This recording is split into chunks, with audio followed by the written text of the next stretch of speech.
Welcome to மில்கிஸ் kitchen. இப்போ நாம் பரோட்டா சப்பாத்திக்கு தொட்டுக்கிற மாதிரி ஒரு எம்டி சால்னா எப்படி செய்யறதுன்னு பார்க்கலாங்க. வாங்க பார்க்கலாம். ஒரு ஃப்ரை பேன் அடுப்பில் வச்சுக்கிட்டேங்க.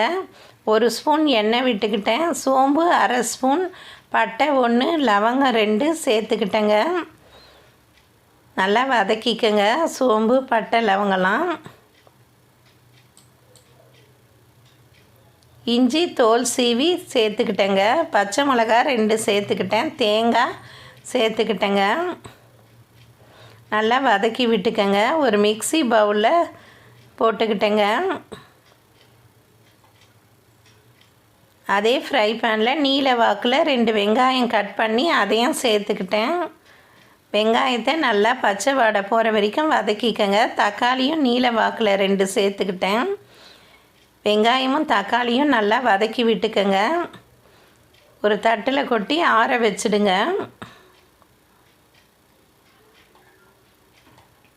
ஒரு மிக்ஸி பவுலில் ஏலக்காய் கசகசா 2 ஸ்பூன், முந்திரி ஒரு 7-8 சேர்த்துக்கிட்டேங்க.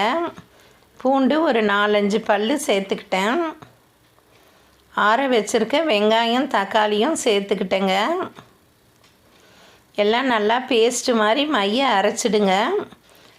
ஃப்ரை பேனில் 2 ஸ்பூன் எண்ணெய் விட்டுக்கிட்டேன். சோம்பு 1/2 ஸ்பூன் சேர்த்துக்கிட்டேன். பட்டை பிரிஞ்சி இலை சேர்த்துக்கிட்டேங்க.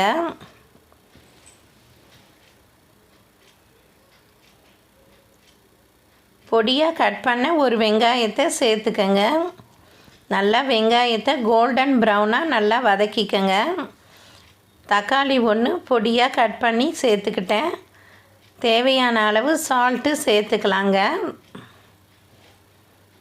மஞ்சள் பொடி 1/2 ஸ்பூன், கரம் மசாலா 1 ஸ்பூன், மிளகாத்தூள் 1 ஸ்பூன், தனியாத்தூள் 1 ஸ்பூன்,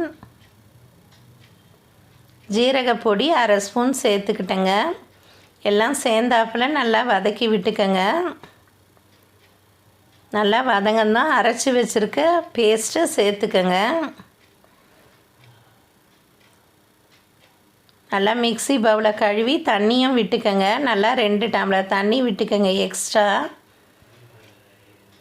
நல்லா கொதிக்கணும். தட்டு போட்டு மூடிடுங்க. நல்லா கொதித்து வந்துடுச்சு பாருங்கள். சால்னா ரெடி ஆயிடுச்சு. கொத்தமல்லி இலைங்களை தூவி ஆஃப் பண்ணிவிடுங்க. ரொம்ப சீக்கிரமாக இந்த ரோட்டு கடை சால்னா செஞ்சிடலாங்க. பூரி சப்பாத்தி தோசை இதுக்கெல்லாம் தொட்டுக்கலாங்க. பரோட்டாவுக்கு நல்ல சைட் டிஷ்ஷாக இருக்குங்க. இந்த ரோட்டு கடை சால்னாவை நீங்களும் வீட்லேயே ட்ரை பண்ணி பாருங்கள். தேங்க்யூ.